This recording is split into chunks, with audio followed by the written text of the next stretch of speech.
Hey, what's up, people? Welcome to my review for Mad Max 3 Beyond the Thunderdome. And I just want to say that, in my opinion, this film is the weakest entry in the Mad Max franchise. And the reason for that is because this film, it kind of loses sight as to what makes Mad Max Mad Max. And what I mean by that is muscle cars and epic car chases. And there's very little of that in this film, and it's not until the third act of the movie that we actually get something along the lines of that. And in this film, it's basically ATV vehicles and a chase involving a train. And it's not until then, like I said, the last 30 minutes, that this film starts to feel like a Mad Max movie. And I think the reason for this is because this film tries to be different. It really does. It's different in the way that the film is approached, as far as directing, as far as the tone of the film.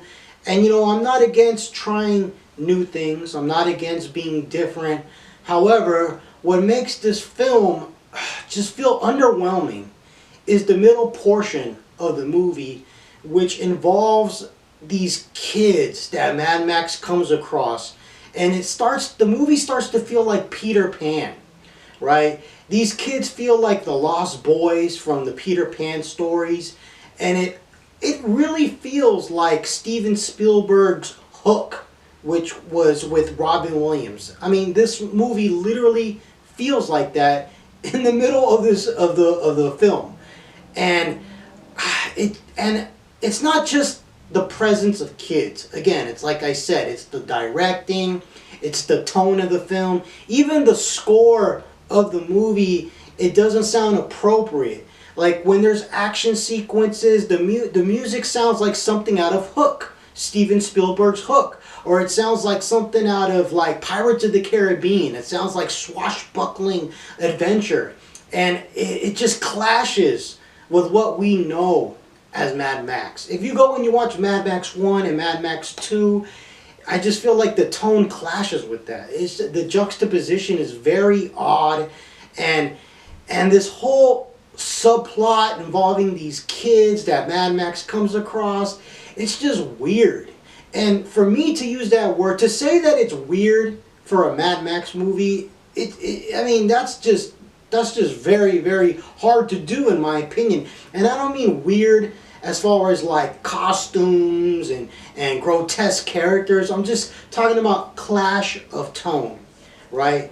And I really think that the reason for this is because there's a possibility that maybe George Miller's heart wasn't entirely invested in this film because of the death of his friend and his co-producer, the one who he invented Mad Max with, Byron Kennedy. So Byron Kennedy unfortunately died in a plane accident, or was it a helicopter accident? It was one of the two. And George Miller initially did not want to make this film. However, he collaborated with George Ogilvy, and so he co-directed this movie with him. And I don't know, man. Maybe his heart wasn't in it. But that's not to say that this movie is terrible or awful. It's just a peculiar entry in the entire Mad Max series. It just doesn't feel like a Mad Max film because it lacks those epic car chases, those muscle cars.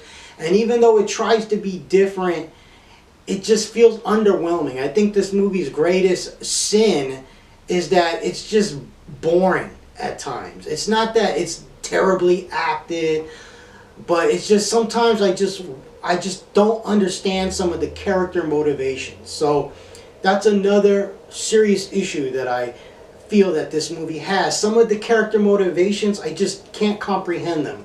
Now, I understand that Mad Max is a more compassionate guy this time around, especially after the events of the previous movie. But the way that he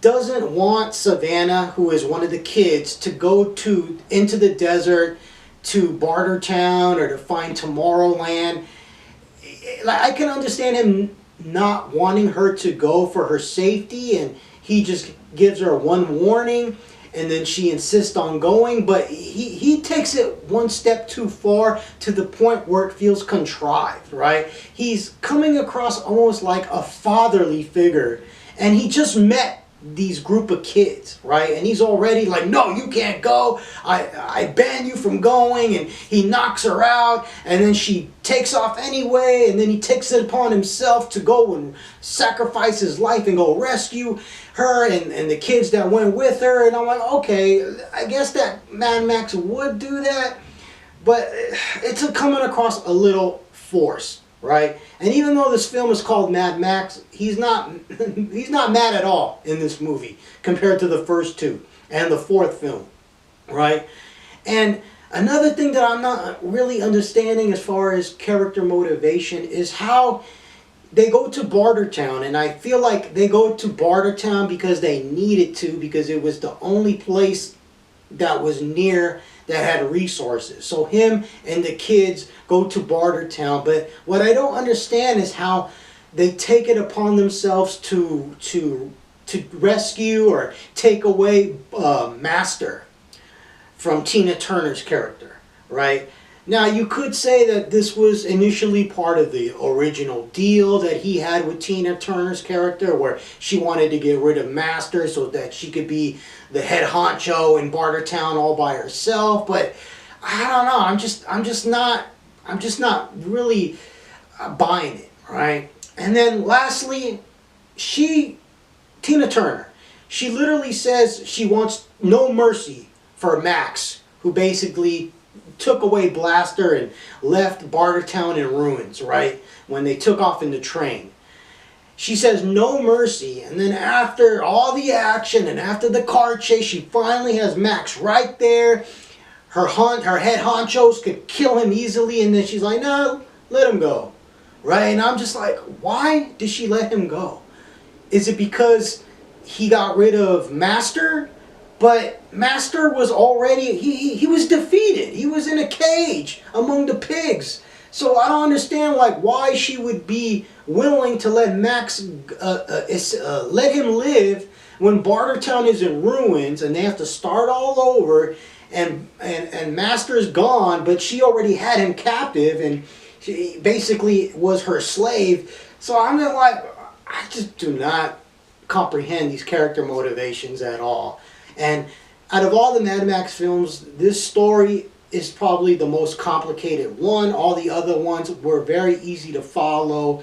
But this one, I mean, it's not complicated as far as some kind of Christopher Nolan film, but it's just, I just don't understand some of the character motivations, is what I'm saying. Another issue that I have with this movie, before I get into Tina Turner's character, is that I feel like this film has no real villain. Now, if you think about Mad Max 1, you think about Mad Max 2, and you think about Fury Road, Mad Max 4, clear as hell who the villain is, right? These guys are evil scumbags, right? They're the villain, Toe Cutter, and then Humongous, and then the guy from Fury Road. These guys are evil scumbags, and they have to be stopped at all costs. Well, in this film, it's like, okay, who's the villain here? Master Blaster? Okay. Blaster gets killed. Then Master, I mean, he becomes defeated halfway into the movie. And then he becomes basically like a damsel in distress who gets rescued by Max and the kids. So he's not really the villain. And then there's Tina Turner's character, which is like, well, I don't really feel like she's too much of a villain either, even though she's the one chasing Max at the last act of this movie. But then at the end she lets him go. And then I'm like, okay, well, if you really think about the motivation, so the only reason why Tina Turner's character exiled Max was because he basically, he broke the deal, right? He went back on the deal. He didn't commit to killing Blaster, right? When he found out that he was basically had a developmental disability, right? So because he went back on the deal, she exiled him, right? Okay, I mean, that's not a nice thing, but I wouldn't compare her to Toe Cutter or Humongous. And so what happens, Max comes back with the kids. He rescues Master, or kidnaps him, however you want to look at it. And then Tina Turner and her goons go after him. But that's just understandable because that's a resource. He's the one that's basically the whole brainchild behind how the methane is created from the pig feces, right? So she's just not a very good villain, right? Tina Turner's character. Now, I'm not saying that she did a bad job. I mean, God bless her. I love Tina Turner. I love her music. But she just wasn't a good villain. Like, she did a good job acting. She was a decent character. I'm just saying she wasn't a good villain. I don't think this film had a good villain, and that's another thing against it, right? Now, as far as Tina Turner's contributions to this film, I think she did a decent job. I think the music that she provided was great.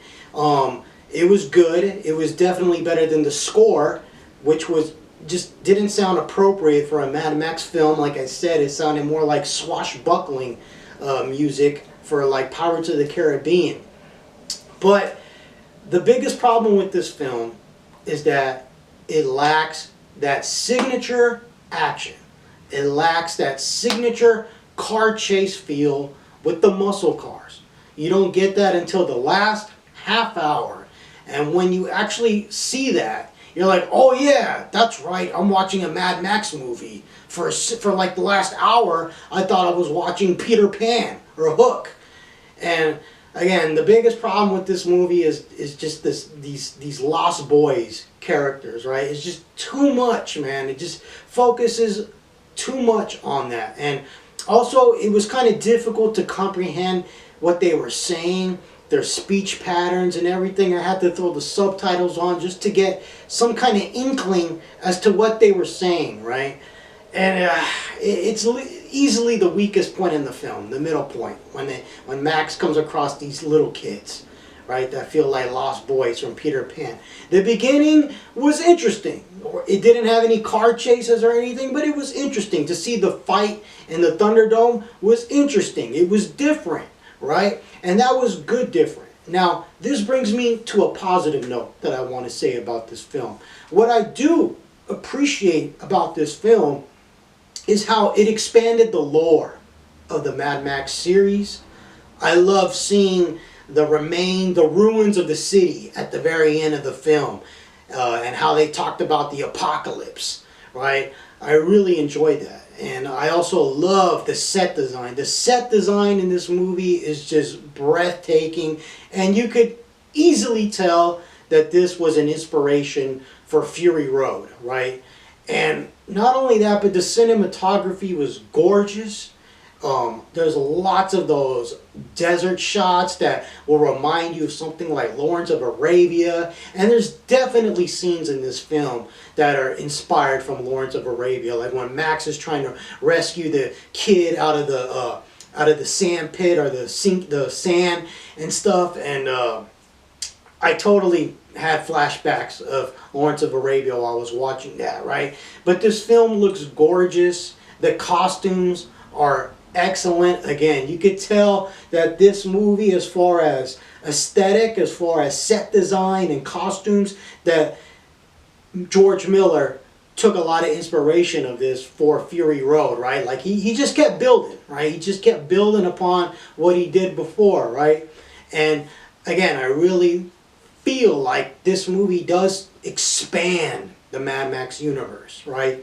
Even though it let me down as far as like the car chases go and the muscle cars, and thank God Fury Road was a return to form, because for me, Fury Road was like, oh, did you miss those epic car chases in Thunderdome? Well, here you go, man, times 100, right? So with that being said, the film, I wouldn't say the film is terrible. I would just say it was disappointing, right? I don't recommend it unless you are a huge fan of the Mad Max series and you saw Mad Max 2 and Mad Max 4. Then I would say check out Mad Max 1, and if you still love that one, then I would say, okay, check out Thunderdome. It's the weakest of them all, but hey, you may like it. You may like it because it's different. Maybe you're bored of the car chases and all that, and you're bored of the muscle cars and you want something different. Well, this one may be for you, right?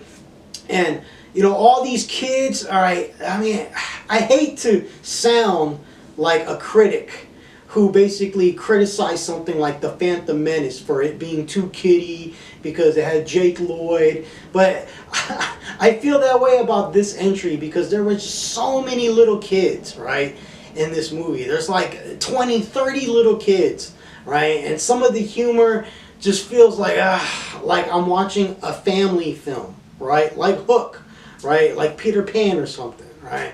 And it's just a weird juxtaposition because the beginning of this movie is like Mad Max, right? In the Thunderdome, we got some weird, brutish stuff going on, and then the last act of this movie, we got back to form with the car chases. But in the middle of the movie, it takes place in this in this setting where there's water and vegetation and a bunch of kids, and again, it feels like Peter Pan, the Lost Boys. They even say, like, we want to go to Tomorrowland. And I'm like, I was having like just thoughts of Neverland, right? Like Peter Pan. And there's even a scene where, like, they think that Mel Gibson is some kind of captain and that he could fly. And they're like, fly, fly, fly. And I'm like, oh my God, like, this is like Peter Pan. Like, I don't know why they thought it would be a good idea to inject Peter Pan kind of sentiments and aesthetics and ideas into a Mad Max movie, because it just does not work. It's just a weird juxtaposition. But that being said, let me begin my analysis of Thunderdome, the weakest entry in the Mad Max franchise. However, again, I appreciate it for the lore that it contributed to the Mad Max series, and I also appreciate it for the world building. Now, one thing that is truly undeniable about this film is that it does an outstanding job at capturing the essence of the desert. And it does this a lot better than it did in the previous movie. And I like this a lot because with each subsequent film in this series, this wasteland just feels more and more decadent and more like there's no sign of life for miles, right?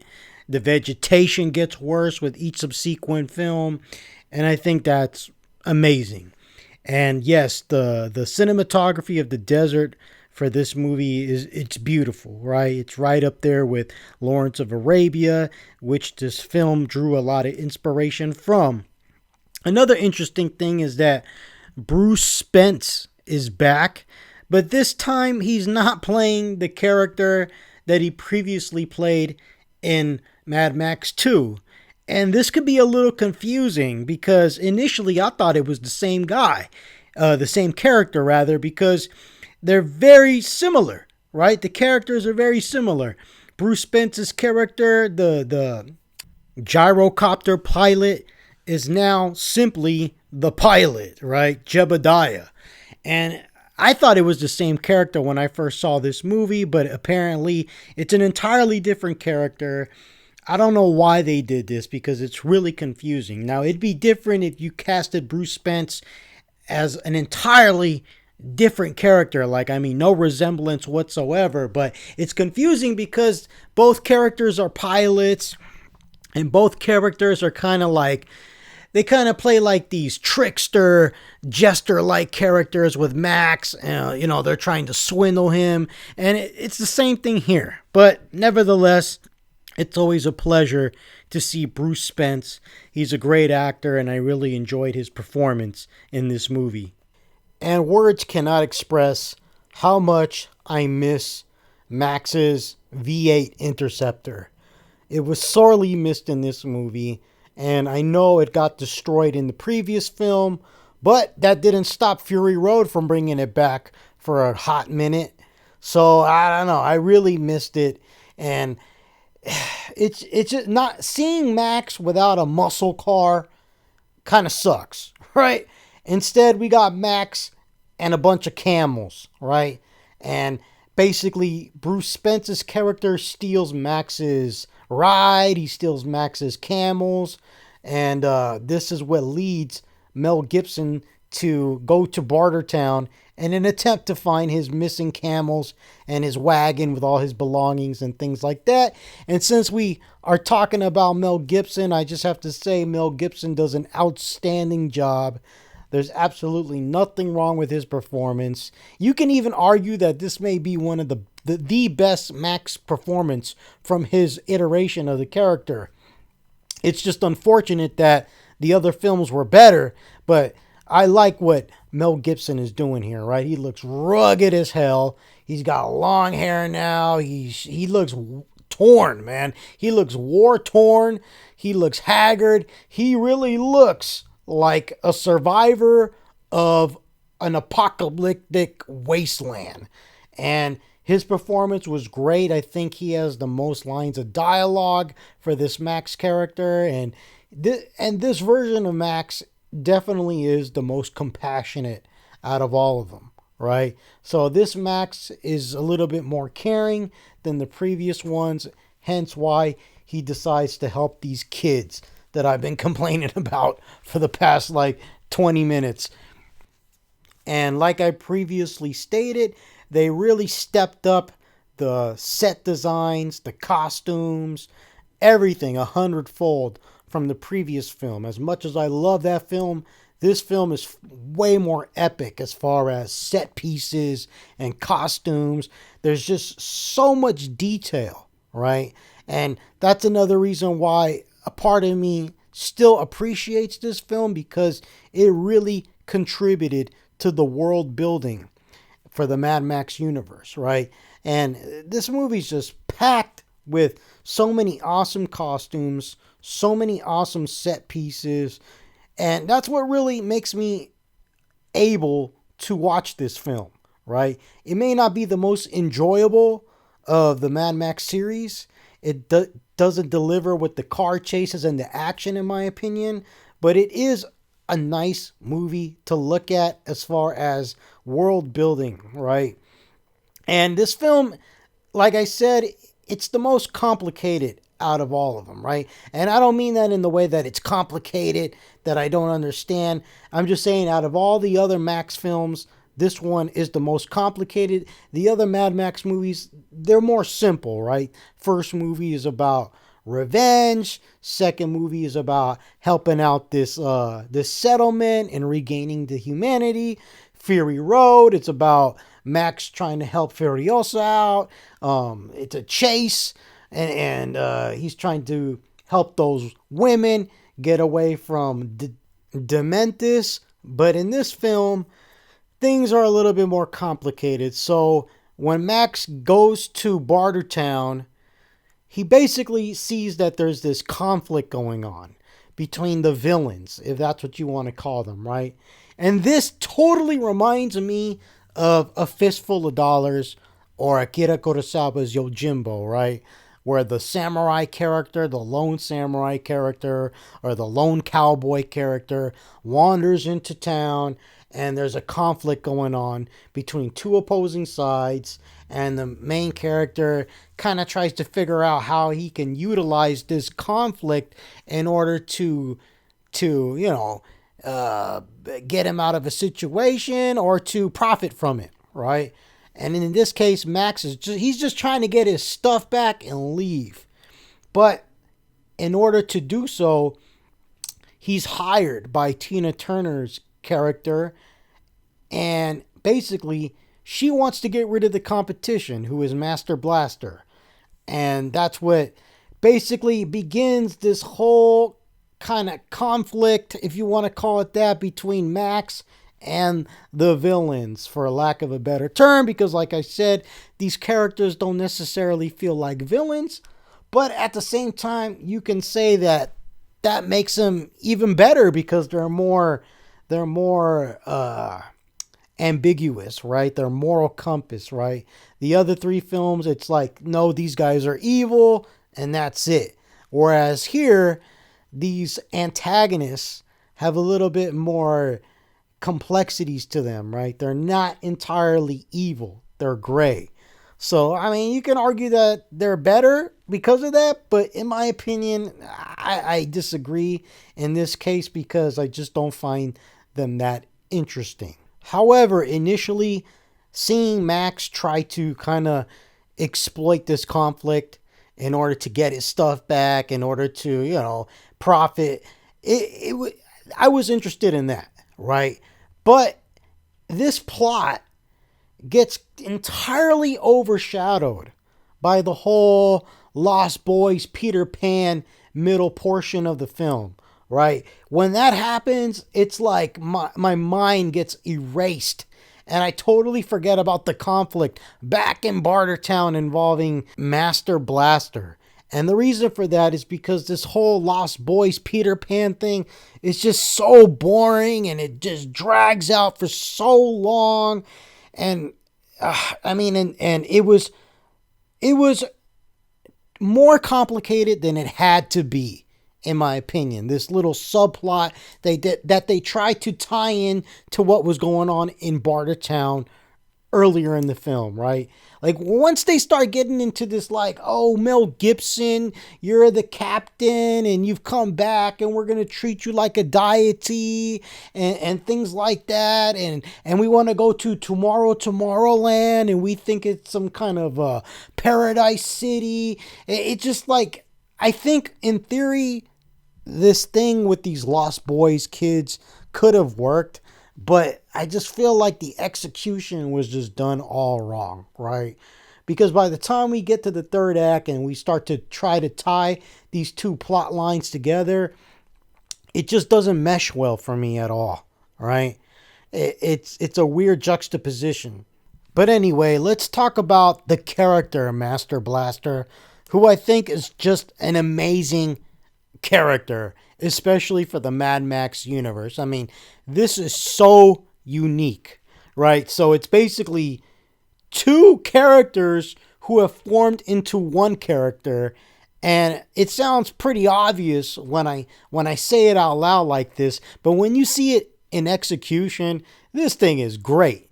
Right? So you got the little guy, the midget, or whatever you want to say, dwarf, the small person is basically, he acts like the head, and then you got the big brute with the developmental disability that acts as the body, right? And the costume and the execution is just so well done, and the performance of Master by Angelo Rosito, man, that guy, he did an outstanding job. Really, man. God bless that guy, because, I mean, like, he is literally this character, right? And it was just so well acted, so well executed, and it felt so much like it belonged right there in the Mad Max universe.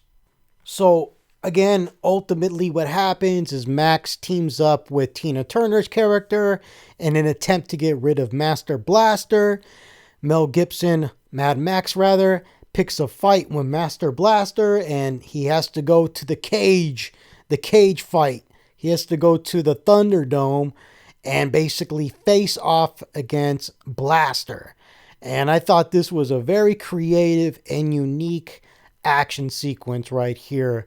What I especially liked was seeing them on these little like bungee cords swinging back and forth, but how they were able to just detach weapons off the dome just like really quick. And when you see Max grab that chainsaw, I mean it was impressive, right? I really liked it. In fact, I wish it could have gone on for a little bit longer, right? I mean, the movie is titled off this specific fight, right? This is the Thunderdome, right? And this is the only time we get to see it. Anyway, Max defeats Blaster with his cleverness by basically being able to deduce that Blaster dislikes loud noises. So Max uses his whistle and he's able to defeat Blaster, but upon realizing that Blaster has a developmental disability, decides to spare his life, which is a big no-no in Bartertown. So he basically committed a grave sin. He broke the law, and as a result of this, he is banned from Bartertown. And once he's banned from Bartertown, Blaster gets killed anyway by Tina Turner's henchman, Iron Bar. Man, that dude, honestly, that guy, Iron Bar, was just so annoying to me, but I don't mean that in a bad way. I mean that I hated this guy, this Iron Bar character. And I hated him more than I hated Tina Turner's character. I mean, if she's supposed to be the villain, I don't know. I didn't hate her. And I didn't hate Master Blaster either. So I guess this guy fit the bill because he was just always there. There was like 3 times where I thought, okay, he's dead. And he just comes back, right? But yeah, he was annoying in a good way. And I think that was the point. So once Mel Gibson is banished from Bartertown, Master, basically, he no longer has his body. He no longer has his protection. And as a result of this, he kind of just becomes Tina Turner's slave, right? And he's the one with all the knowledge and expertise for how to generate energy for Bartertown by being able to change pig feces into methane or something like that, right? Into energy. And so Master is basically Tina Turner's slave. That brings us to an end to the first act, and that story gets swept aside for this whole Peter Pan and Lost Boys thingy in the Mad Max universe. So Max is banished to the desert, strapped onto a horse with a mask. He has no idea where the hell he's going, and he's on the brink of death. He has no food. He has very little water, and he is basically rescued by this group of kids. And it's almost like Lord of the Flies, like what they got going on here.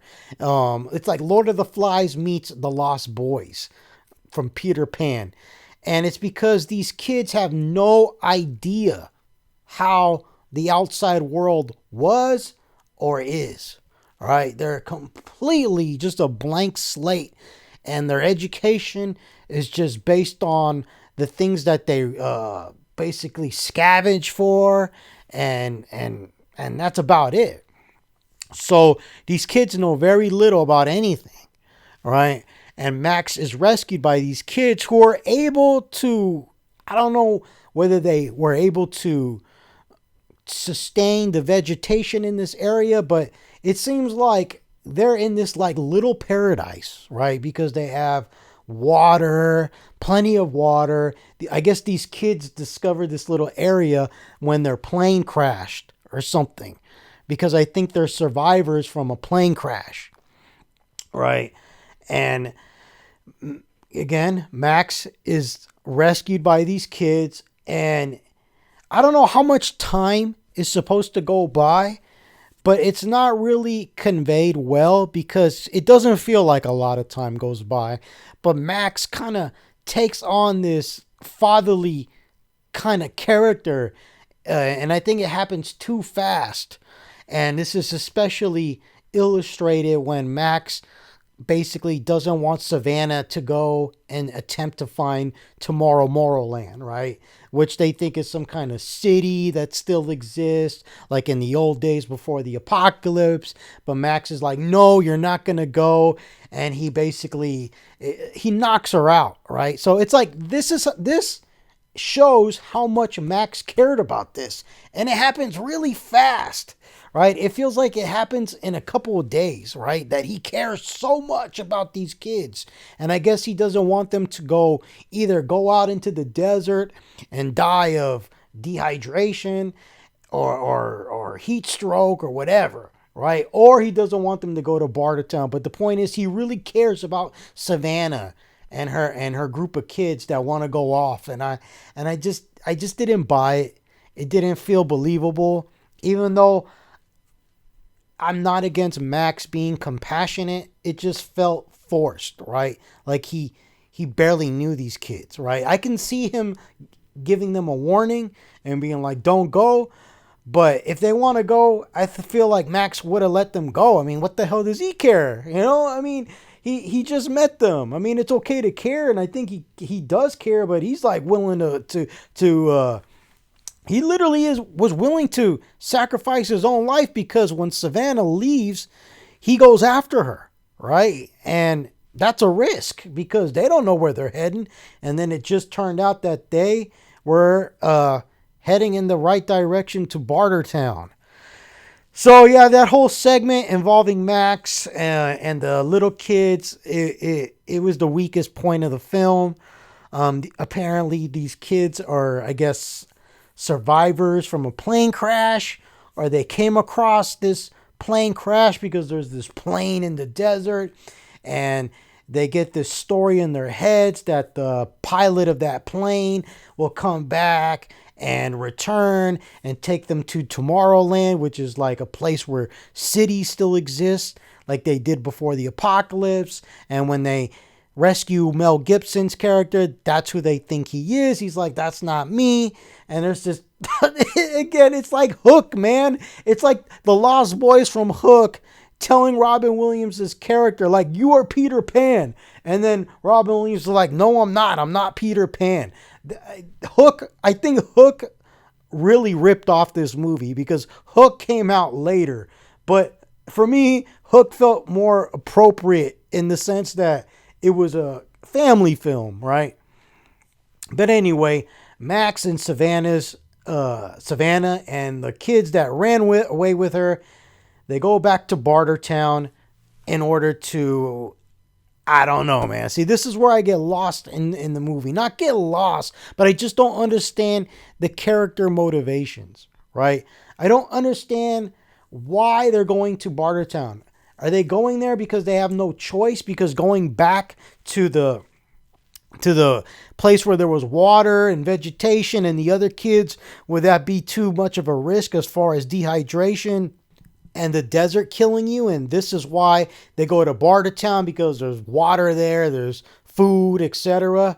Or are they going to Bartertown specifically to rescue Master? And if so, why? I still don't know why. But the best thing that came out of this whole Lost Boys middle portion of the film was the world building. It was interesting to see that plane in the desert. It was interesting to hear about the actual apocalypse, right? And I love that things were still ambiguous, right? They still haven't revealed basically at all what exactly happened, how the world got destroyed. They're not coming out and telling you, like, this country did this to this country, and this is what caused this chain of events. It's still very ambiguous, you know, and I think that's a good thing, because if you explain too much, it's just going to make the universe feel smaller. Leaving it to your imagination just makes the universe feel bigger, in my opinion.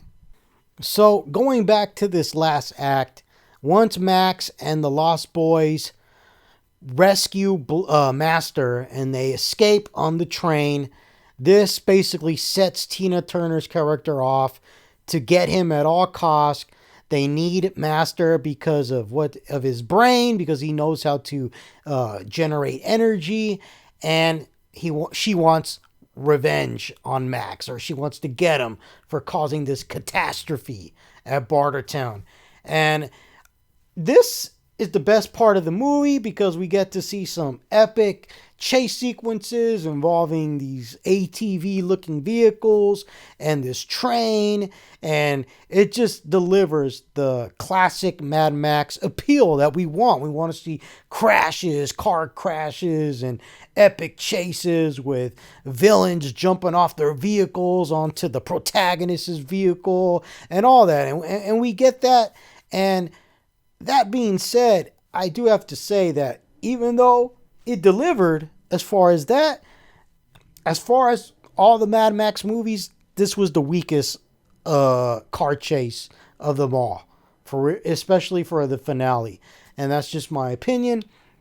I'm not saying that it's bad. I'm not saying the movie is awful, right? There's something definitely in me that wants to like this movie. Like, I want to like this movie, right? When I watch the movie, I'm impatient, right? It's a frustrating watch, but I watch it, right?